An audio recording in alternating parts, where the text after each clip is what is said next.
And we are live on Facebook. Welcome everyone to another New Jersey Constitutional Republicans Facebook, New Jersey Constitutional Republicans virtual conversation, which is on Facebook, our group page exclusively. And it's my great privilege and honor to welcome back our friend Tara Ross. Tara, thank you for joining us. Oh, thanks so much for having me back. And before we get started, Tara joined us I believe it was a little more than a year ago about the Electoral College. And of course, I referred to her as the undisputed champion of the defense of the Electoral College. And Tara has been on the major networks, Fox and C-SPAN. And of course, we want to talk about the PragerU video, which absolutely exploded. When she brought that out, I believe there's over 6 million viewers, 60 million viewers to that. But I want to, before we get started, Tara, I want to direct everyone to your wonderful page, your taraross.com page, and I'll be providing a link to that page after we record this and then post this video back up for everybody. So you will get the link to this. And of course, you see that Tara has written some extraordinary books about the Electoral College. We're going to be discussing one of them today. And Tara has been seen on Fox and C-SPAN and NPR.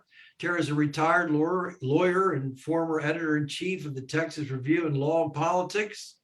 She obtained her BA from Rice University, and her JD from the University of Texas School of Law. And Tara, I want to direct the people to your This Day in History page. You have over 51,000, almost 52,000 members. And this is what, if our audience is not familiar with this page or have not joined yet, please go to Tara Ross This Day in History. Each day she's putting up another very, very interesting topic, a historical topic. Today it was about the space shuttle making its maiden voyage and the Enterprise. And then here's something that I'm very interested in, being a Civil War aficionado. This was yesterday's post on the torpedo, the Usatonic, is that how it's pronounced, or the H.L. Hunley. Changed the Hunley was the Confederate one. Forever. Right, the Hunley was the Confederate one, so we would have been on the other side of that aisle. But we, but here's an example, just a few examples. Of course, she talks about the Gadsden flag there, which she did on. And here's what's interesting, Tara, and I want you to talk to the audience a little bit about. You often will provide information for heroes who've served in our military, whom people would not have never known unless you did the research and found out about them. Many of them are Medal of Honor recipients. So how is it that you go about finding out that information on people personalities and people that generally most people have never heard of? Well, I mean, honestly, I learn as much as anybody else when I do these things. Sometimes some of these Medal of Honor heroes, I literally don't know who they are until I Google, January 17th, Medal of Honor, or like you can site search on the Medal of Honor page. And so I just, I look and I see, I usually just do quick searches to see am I going to be able to get the most information about the fastest. And there's various sites for that, The ones that are the easiest are when the Medal of Honor recipient survived his experience and gave interviews. But sometimes you can find, especially in old newspapers, you can find a lot of information about, or just their family, talking about them and their lives. And so I spend a lot of time digging through old newspapers too. Well, that's amazing. And it truly is a pleasure to be reading about these individuals, these heroes, really. Who you may not have known about until Tara puts up that post on This Day in History. And I just want to go back and show a couple of more share screens for the people so that they can go to your to all this great work that you've done. Here's the YouTube video of the PragerU University, which right now is at 5.0 yeah, roughly, you're heading towards 6 million views for the Electoral College that she did. And this is a great video that if you haven't, we'll also put the link up to this so you can see this. And it's an outstanding video. And we highly recommend watching that. And also she was speaking to the National Constitution Center last year. And here's the video on YouTube of her talking to the National Constitution Center. And of course, she is defending the Electoral College and how important that is to be maintained. And we'll come back to a couple other screen shares later when we discuss the wall of separation between church and state. And at this time, Tara, we want to talk about your book. And here's the book. We'll also have a link provided to that. It's called Under God, George Washington and the Question of Church and State. And you have a co-author with this book, Yes. Tara Ross Yes. Joseph Smith. Tell us a little bit Yes. about the writing and the creation of the book. Well, Joe's a lawyer in Colorado. I live in Texas. And I had written the Electoral College book, and Joe was the one who had the idea for the George Washington book. And he had been trying to write it, I think, for a decade or more.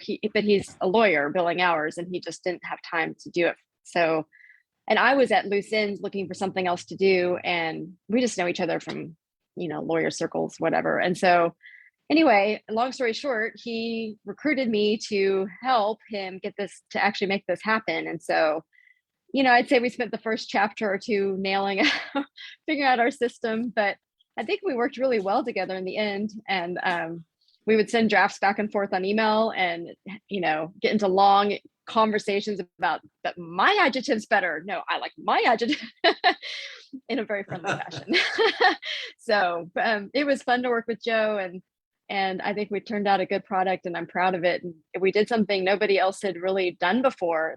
There's books on so many different aspects of George Washington's life, but religion is something that nobody thinks of. When you think of religion, you think of somebody like Thomas Jefferson or, one of the other founders. You don't think about George Washington so much, but it turns out he wrote so much. The whole second half of our book is nothing but just reprinting things George Washington himself said about religion. And the reason we did that was because we wanted people to know we're not taking things out of context. We are, we're going to give you the whole context of the letter, how he said that, what was said, and just go read it for yourself. But George Washington was a really thoughtful guy. He spent a lot of time educating himself and thinking through things. And you can just really see him hammering out an approach to religion and church and state that guided him throughout life. And I think part of what's interesting is that he didn't really, in the end, change that much. I mean, you could see him thinking about it when he's young and he's leading the Virginia regiment, and he's in his 20s. I mean, he's very, very young at that point, but you see him kind of thinking things out, trying to figure out what he's going to do. But he developed an approach that carried him through all the way through his presidency. Even after the First Amendment was passed, he didn't change what he was doing. So clearly he thought what he was doing was went along with the constitutional provisions that were later adopted. So he's got a lot to say, and I think a lot of people could learn a lot from him. That's right. And we hope to bring this book back in the public's attention, because it's just an outstanding book. And I'm starting to wear it out. I might have to get another copy. I find it fascinating because a lot of people do not know George. They think of George Washington. They think, well, all the founders were deists, and that's the furthest thing from the truth. As we read the very statement, we go back to the original sources, the original documents and writings from the founders, we see very, very otherwise. That they were very, very religious conscious and very, very Christian in their thoughts and in their remarks. But I also want to say, Tara, that praise for Under God on the back has praise from who I consider one of the best U.S. Attorney Generals we ever had, sorely missed, and that's Edwin Meese III of the Reagan administration. And he gave high praise to the book, as well as Bill Kristol, who's still very, very active with his conservative conversations, and Richard Brookhiser, who we think is a very, very good writer as well. So this is a great book. We're going to start to talk a little bit more about it. And as we get started, Tara, I'd like to get your thoughts on the fact that when we see Washington and the founders use the word religion, we think very differently of that word today than what they did. I think it's safe to say that when they used the word religion, they were talking about the Christian religion and all of the different Protestant denominations that made that up. Would you agree with that? I think the people around them were predominantly Christian, and so there probably was some of that.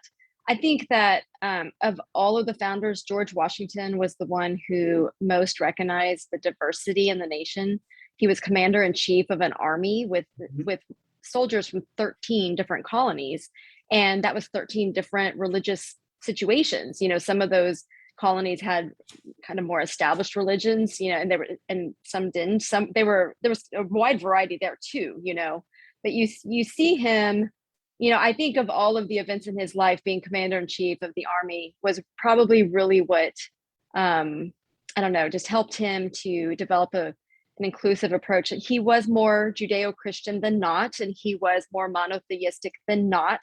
However, you see him deviate from that every once in a while when it seems wise. For instance, when he's dealing with the Indian tribes, there are references to him saying great spirits, plural.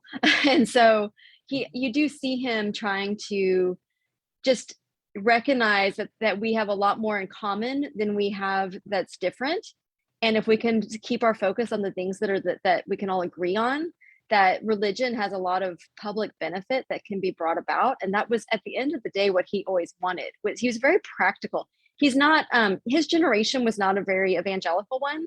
Some of the ones that came after were more so probably, but not George Washington. He would have considered it just kind of rude to be too in your face about what he personally believed. And so he was never trying to do that, but he did understand and appreciate that if you want a moral, if you want a self-governing people, you need morality and you need virtue. And the best way to that is to encourage religion generally in the public sphere. Maybe not any particular religion. Again, he was a great friend to a variety of people.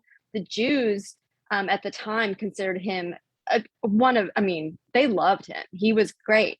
And they were not used to being treated so kindly as he did. And so he was really an example in how to focus on the things that bring us together and not, squabble about the things that might drive us apart. And allow me to read just a portion of the introduction, Tara, in which you write that the focus of this book is narrow. It does not attempt to exhaustively interpret the religious clauses of the First Amendment, relying upon a Washingtonian perspective rather than a Jeffersonian one. Instead, it works from the premise that Jefferson is not the only founder with a viewpoint worth discussing in the context of church-state relations. And I think that's so important. That's unquote. And that's so important, Tara, because we've generally, and we'll talk about this towards the end of the program, since the board, what was the Supreme Court decision, 1947, that the wall of separation of Justice Hugo Black incorporated the language that Jefferson used in his letter to the Danbury Baptist, Emerson versus School Board.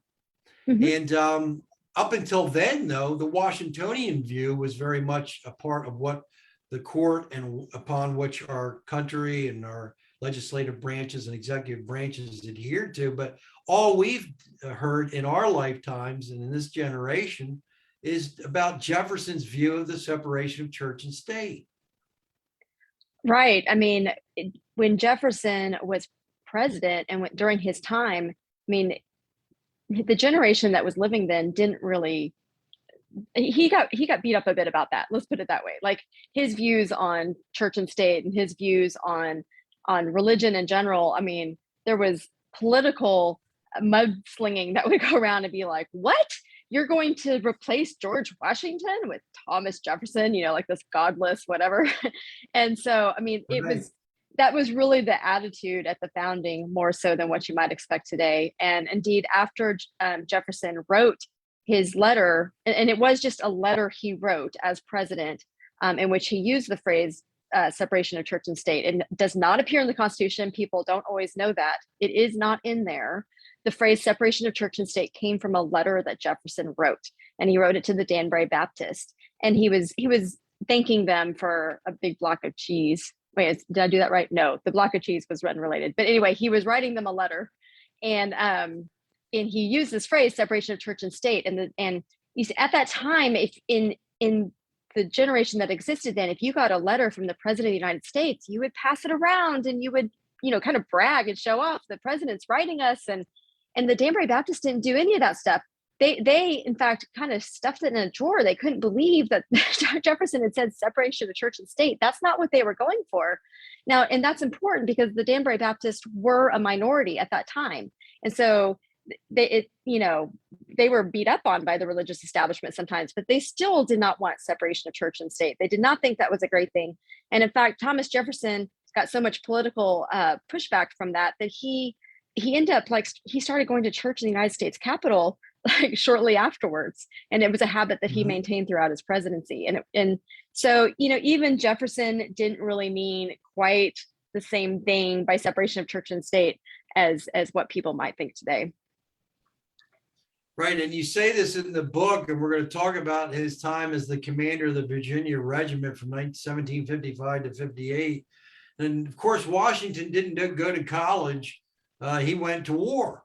And this had a profound effect upon him, and especially the experience he had. And I'll read a quote in writing to his brother in 1755, he wrote, quote, "I'm still in the land of the living by the miraculous care of Providence that protected me beyond all human expectation. I had 4 bullets through my coat, and 2 horses shot under me, yet escaped unhurt," unquote.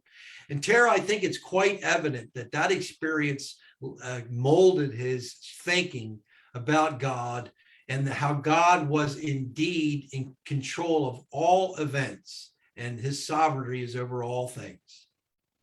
Absolutely. That was an event where he was still fighting alongside the British Army, and they had been, some Indian tribes had attacked them, surprise attack, and it was awful. It was just a bloody mess, and the British lost, obviously, but Washington came out of that relatively unscathed, as he did so often during his life. And he wrote that letter, and not only Washington, but also other Virginians looked at him and said that they thought God was protecting him. And to him, it was very apparent over and over again throughout.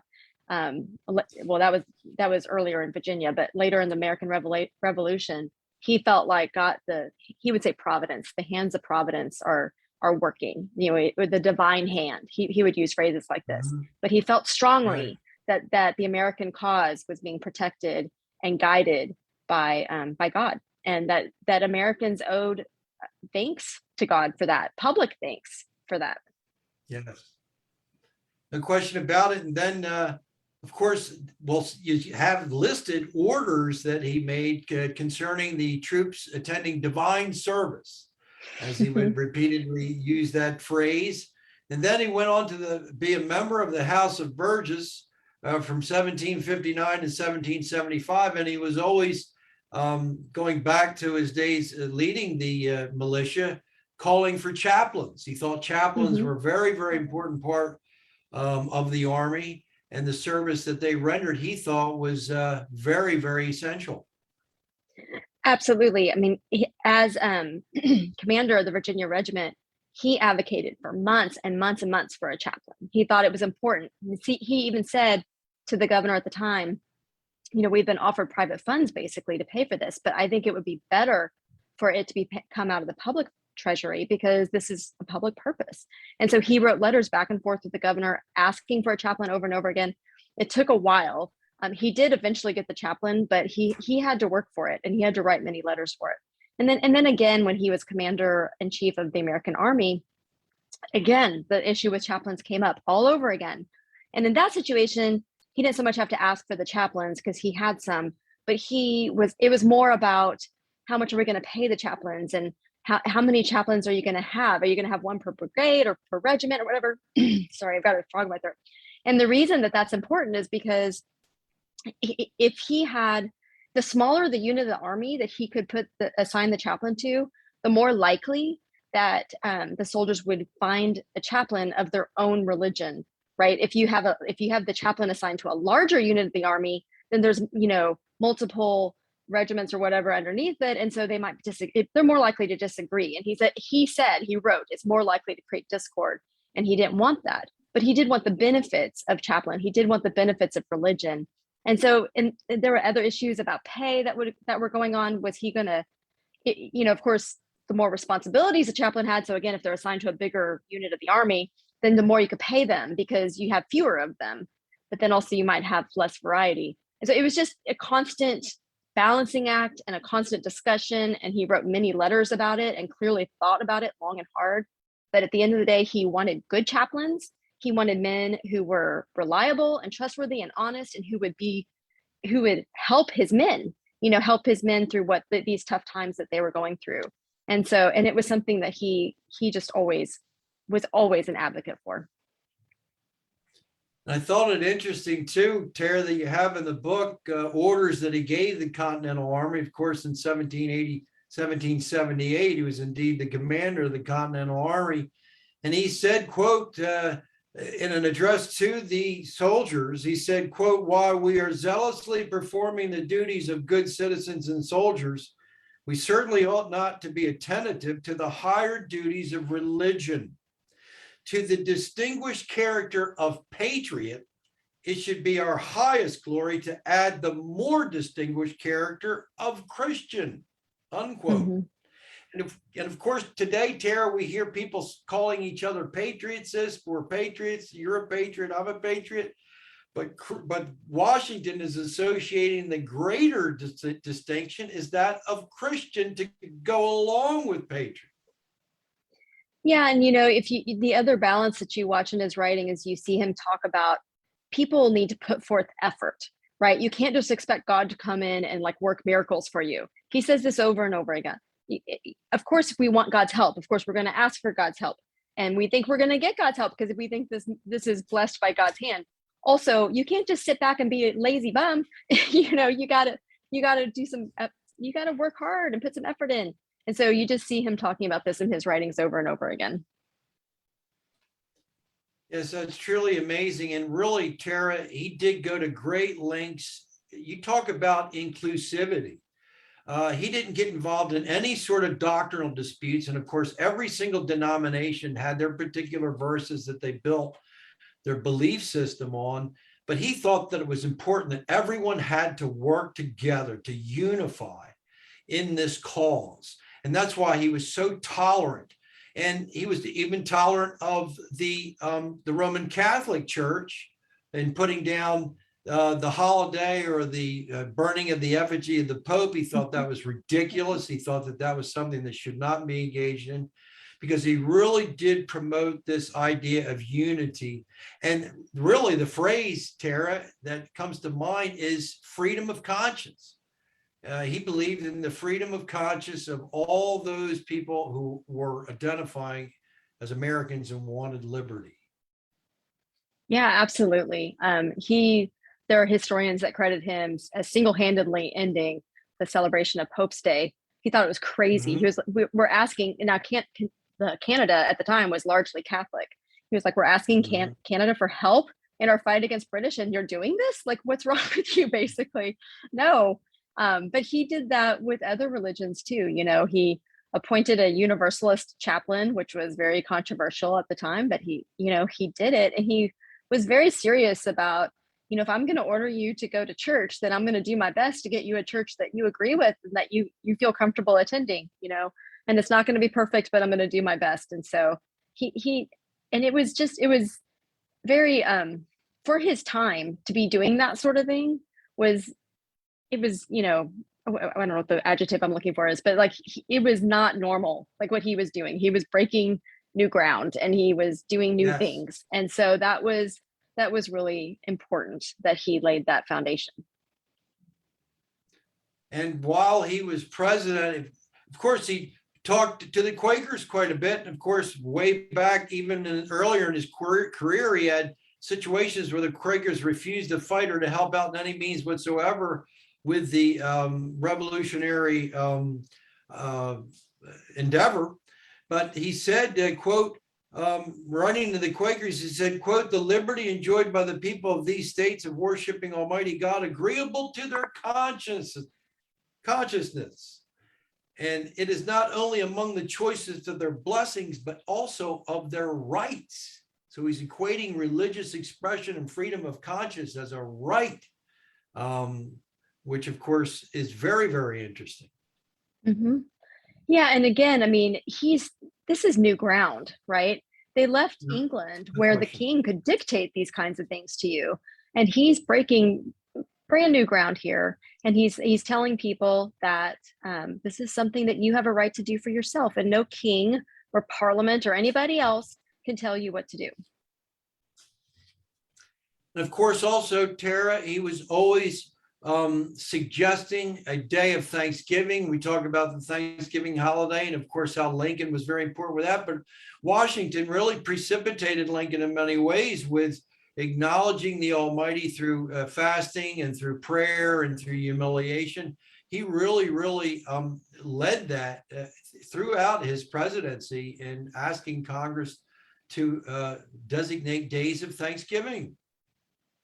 Yeah, and he did that consistently, and it was something that he clearly thought was important. He did it as commander in chief of the army, and after pretty much every major milestone victory during the American Revolution, he's telling the troops, "We're having a day of Thanksgiving, or we're gonna pray, and we're gonna do this." And then he continued on again when he became president in his inaugural address. He said it would be improper for me to admit, praise to that great being, basically, who brought us through this revolution and brought us to this place. And then he had days of Thanksgiving that he started again as president. And he's again, and I think the first one he did with Congress asked him to do it, but he was quick to comply, clearly wanted to do it. He did it again after the Whiskey Rebellion, and was after that was put down. And it was something that he thought, he spoke over and over again about the importance of doing this publicly together, that Americans should do this together. Now, again, he was non-denominational in his approach, and he didn't say, we're going to do this the Lutheran way, if there was a Lutheran church back then, or the Episcopal way or whatever, but like, we're going to come together, and we're going to pray, offer thanks together as a people. It is appropriate for us to do this together as a free people, to thank God for what he's given us. And also what's remarkable, Tara, that many people may not be aware of, is Washington's great interest in the Indian tribes and the nations, as they were known in those days, and his desire for missionary work, to be giving them and introducing them to religion, and specifically Christianity. But it was very much a part of his motivation to help the Indians and to cultivate and to bring them in and to get along with the Indian tribes. Right. And so, some of that may be difficult today, how he thought of it, but he thought he was going to help civilize them. Now, we have to remember that he lived in a day and age where, people were attacked on the frontier, and look, it went both ways. There were wrongs done on both sides. I'm not trying to say there weren't, but he did live in a day and age where some of that stuff was happening on the frontier, and he thought that religion would help. He thought religion would help to tame some of that behavior. And then one of the great quotes in the book, and I can't give too much away, Tara, because people need to buy the book, but one of the great quotes is, Washington's focus was on what Americans shared, not their political and religious differences. And my, oh my, could we use a dose of that in today's America? Seriously. I think George Washington was so good at that. His background as a Freemason may have contributed to that a bit, because that was very much the attitude of Freemasons when he was participating in that. But these are the things that we can agree on. We can agree that there are, let's focus on those things and not focus on whatever, how we do communion, or I mean, I don't even know what, what it would be, but like, but let's just focus on the parts that we can agree on. And again, he felt very strongly that there was no hope for America. America could not successfully be self-governing if they could not also, if there was no more morality or virtue in America. And so he, he looked for it. He saw it as a public good. He didn't see it as a religious thing necessarily, even so much as just there is a practical public benefit to doing whatever you can to encourage morality and virtue so that we can be successful. And so, I mean, he was almost so pragmatic about it that you kind of don't even know what he personally thought, and so, which I think is so Right. interesting. And we say that in the book too. We're not going to even address whether was he a Christian, was he a deist, was he this, that. We're not. I personally think, God knows. I don't know. I mean, he did do things that Christians do. He was a deacon in the church, and he did some of these sorts of things. But I don't know what was in his heart, and he didn't say. And so he just didn't. And now again, he would have considered that very tacky. His generation would have thought that was tacky to talk about personal beliefs like that. So I'm assuming Martha knew, George knew, God knows. And the best Yeah. I can do is to say this is what he did publicly, and he clearly thought that public acknowledgement of religion but not an establishment. There's no official religion, just partnerships where they make sense, and including religion in the public sphere where it's helpful. There were also examples of things that happened during his lifetime where he changed his mind about what was appropriate based on the Yes. public, the balance of like what was going to benefit the public. In Virginia, there was a law for establishing religious freedom that was, somebody asked him if he would support it, whatever. And he basically said, look, he didn't really care if taxes were going to pay the ministers, but it's causing such an uproar. Like, I wish the bill would just die an easy death. It doesn't, Yes. it's not helping anybody. And so he was always looking to what was going to help the public the most. And so, Yeah. and often he thought that religion was going to be helpful in there, but he also thought sometimes delving into that, nitty gritty, if it's creating discord, then like, taxes to pay ministers, then have done with it. Yeah. Well, and the other thing too, Tara, is that we think of Christianity and religion and a commitment very differently than what was taught in those days. And I think this is very evident with Washington's words. I think if we read all of his words, which you provide here, I think it's very, very clear that he understood that God was in control of everything that occurred. And this was very similar to what Lincoln believed and what was taught. I think they're very, very similar in that respect, that they believe in the sovereignty of God. We see that with Lincoln's second inaugural. I think we see that with all of these different orders and the letters that Washington wrote. His firm belief in an all-knowing and omniscient and omnipresent God who's intimately involved with the smallest things and the biggest things in the universe. I think it's quite clear that we learn that from him. And then in his farewell, his remarkable farewell, where he says that of all the dispositions and habits which lead to political prosperity, religion and morality are indispensable supports. Mm-hmm. And that right there really identifies, I believe, his very, very sincere view of the importance of religion and the acknowledgement and the humility before providence.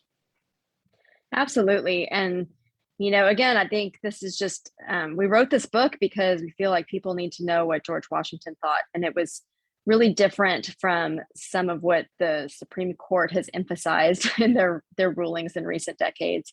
And I think it's also important to note that most of the founding generation, when it came to religion, they sided with George Washington, and they didn't side with some of these other more separation friendly views. So he'd been through a lot. Look, he fought a war. He was commander of the Virginia Regiment. He, was commander in chief of the American Army during the Revolution. He sat through the Constitutional Convention and he listened to all of those discussions that happened. I mean, he was just wise, he had a lot of experience and he was a wise man. And this was the conclusion he came to at the end of his life. And it's remarkable how humble he was. And he thought because he didn't have, very much like Lincoln, he didn't think that he had an appropriate education. But I think George Washington wrote beautifully, very, very intellectually rigorous. He really Hmm. was very self-deprecating, like Lincoln, very, very similar in their humility and their education, but yet they were brilliant. And I think it comes through with what Washington writes. But as we conclude, Tara, let's talk about the Emerson v.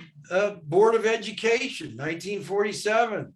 Justice Black goes back to Thomas Jefferson's writing to the Danbury Baptists, and I think it's very interesting in the book. You think that the Danbury Baptists were very, very, or you suggest rather, that the Danbury Baptists may have been very disappointed with Thomas Jefferson's not as committed to preserving religious liberty as they may have hoped. Yeah, well, they clearly did not like the letter when they got it and did not agree with it. And so, like I said, they normally would have circulated something like that to the other Baptist congregations or what have you, just to show, look, hey, look what we got. This is great. But they didn't want to. They just it gathered dust, the letter. And who knows how the Supreme Court found it later. I don't know. But the Supreme Court clearly placed a lot more importance on that letter and what it meant than anybody in the early 1800s did when it was written.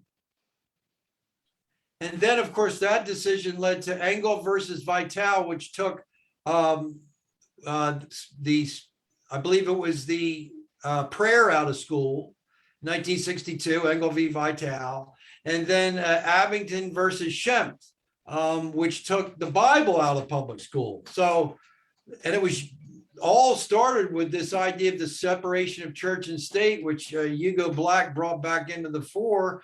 And of course, like you said earlier in the program, the separation, the idea or the words of wall of separation between church and state do not exist within the Constitution. And we've always thought that the Congress shall not pass any law establishing a religion. Essentially had to do with making sure that one particular church didn't dominate all the others, like the English or the Anglican Church. Mm-hmm. The head of the Anglican Church was the king, and they wanted the freedom of conscience to be able to proliferate amongst all the denominations. Washington clearly understood that with his inclusivity and wanting that diversity. But that Emerson B. School Board, or Board of Education rather, was the first domino that led to Engel v. Vitale and Abington versus Schempp. Well, the outcome in the Everson case was very religion friendly. And so I didn't really ring any alarm bells for people, I think. They said, there's a wall of separation between church and state. But then the next sentence was, and that wall has not been breached here. And so it was a very religion friendly outcome. And so the language just kind of slipped in, right? But then the way the language got used in subsequent cases after that became more and more kind of anti-religion. Right. And you mentioned in the book that the McCullum v. Board of Education was just the first of a string of court decisions revealing that Jefferson's attempts to sow useful truths had succeeded beyond his wildest dreams. Within the matter of months, Jefferson's once obscure wall had become firmly entrenched in the law of the land as pronounced by the Supreme Court. And that's why, Tara, this book is so important for people to get under God. And this is what we're going to be giving a link to. But it's truly remarkable, Tara, what you've done here with this book. It's giving us a whole different perspective, Washington's perspective, as opposed to Jefferson's perspective. Well, thank you. I'm so glad you enjoyed it. Joe and I had a great time writing it, and just wanted to make sure that information is available and out there, because it's, it needs to be. That's it. And the compilation of all of Washington's orders and letters that he had written, and everything that he wrote. And I thought it was very interesting, Tara. He would repeatedly use the phrase die or conquer, die or conquer, over and over. It's either die or conquer. But it was also, too, Tara, he didn't want his soldiers using profanity. He wanted them to be virtuous. He thought that the profanity, he was seeking divine and providential favor for his army. And he believed that those who were unruly and not religious and conscientious and moral, they were hurting the cause. Yeah, he was down on drinking, down on profanity. So games have changed. Yeah, things have changed a bit. No games of chance either. He didn't like any games of chance. No gambling. No gambling. Right. That's fantastic. But Tara, I want to thank you so much, and I encourage our audience to get this book. I'll have it posted up on the link to it so that you can get to it. I really think that it's important that people understand Washington's view on freedom of conscience, on religious liberties, and before we go, Tara, I just want to say that this month we are obviously acknowledging and giving special attention to Lincoln and Washington.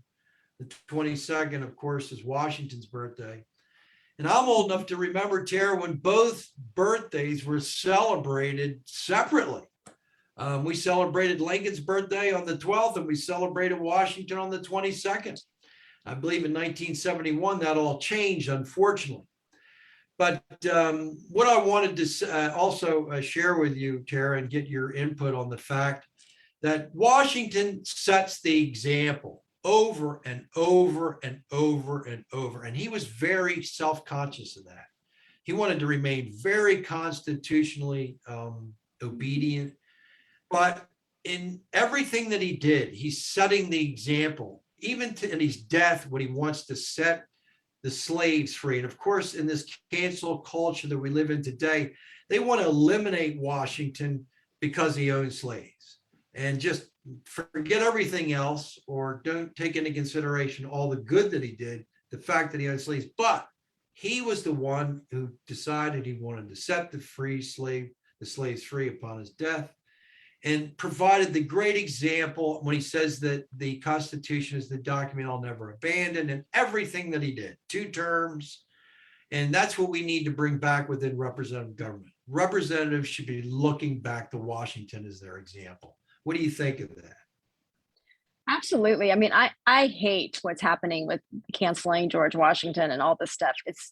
I think it's silly and short-sighted. And I mean, who are we to sit here and say that our generation is perfect? What, like we're some kind of perfect generation that's doing everything right? I mean, that, right. Our great grandchildren are going to laugh at us, and they're going to be pointing at things that we did that, we're just not even thinking about right now, whatever it is. And they're going to, we shouldn't get canceled. I don't think any of us here want to get canceled because of whatever thing it is that our great grandchildren be mad about, even if they're right. I think that he did the best he could in the times that he lived in, and he made the whole founding generation made huge strides.